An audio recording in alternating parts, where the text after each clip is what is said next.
Good day, friends. I'm Daniel Claremont. I'm the Acadian therapist. Welcome back. I'm so glad to have you here. We are up to more than 225 subscribers. I am grateful and humbled by those who believe in this work, who take the time to provide me feedback, and who are just been generally part of this little community that we're building here.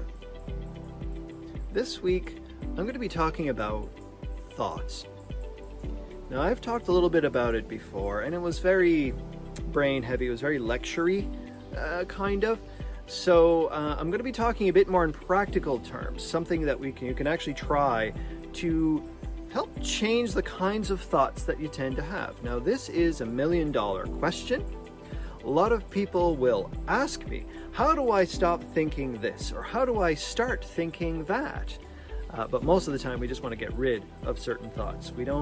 We're so good at judging ourselves about the thoughts that just naturally show up anyway. As I mentioned, I talked a little bit about where thoughts come from a biological point of view. The way that I view it, which is based on the science as I understand it, is different brain cells connect in your mind, in your brain. And these are pathways. The technical term is neural pathways. Don't worry about the jargon. Picture it like highways. When your brain cells connect, they make a connection from one thing to another. So we get used to thinking certain ways because we think about it this way often enough that pathway, it starts off as maybe a dirt road, then a paved road, then a highway. And so it becomes very well practiced and very well established. So it's very, very efficient. So much so. So let's say I spill a cup of coffee first thing in the morning. My brain might instantly say, oh shoot, here goes my day again. I knew, because everything crappy always happens to me. That's kind of a leap to go from spilling coffee to the day is bad, all my days are bad. So these pathways help to shape the way you view your reality. Obviously, it has nothing to do with whether bad things happen. Bad things happen. But the story that you tell, those well-practiced pathways, shape the story of your day, your week, your life. So, how do we get rid of the bad thoughts? We stop traveling those roads. Or we practice traveling different roads, different ways of thinking, and eventually those old roads start to fall apart.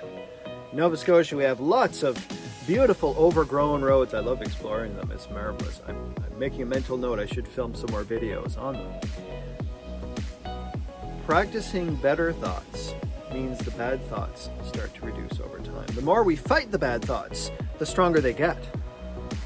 Common thing that folks will say in sessions is, I know I shouldn't think this, but I just can't stop. Well, there's this battle that they're putting themselves against those thoughts, which inflames them and makes them stronger, more dug in.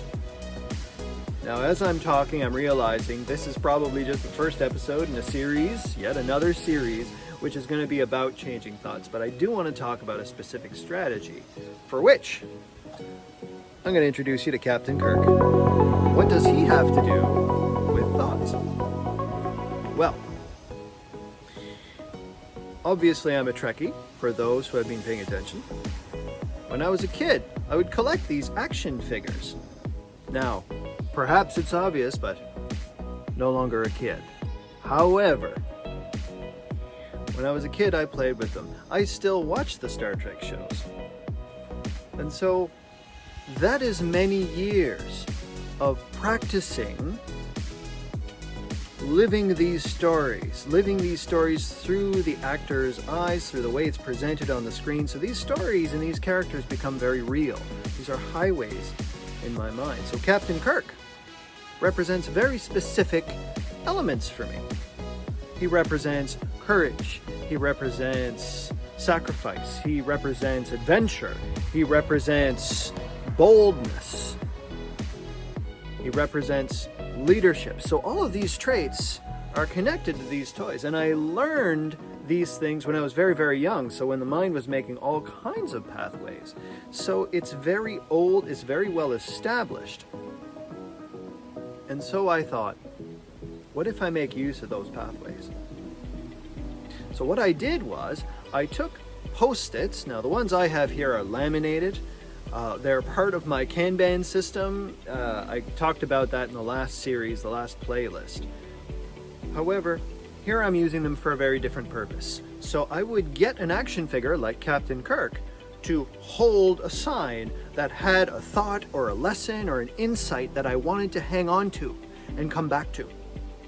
So when I would walk past this, usually in the kitchen, somewhere close to my coffee maker or something, I would see this sign and would say, oh, right, yes, right, I need to remember that. And because it was attached to a character that represented that thought, it made it stick even better.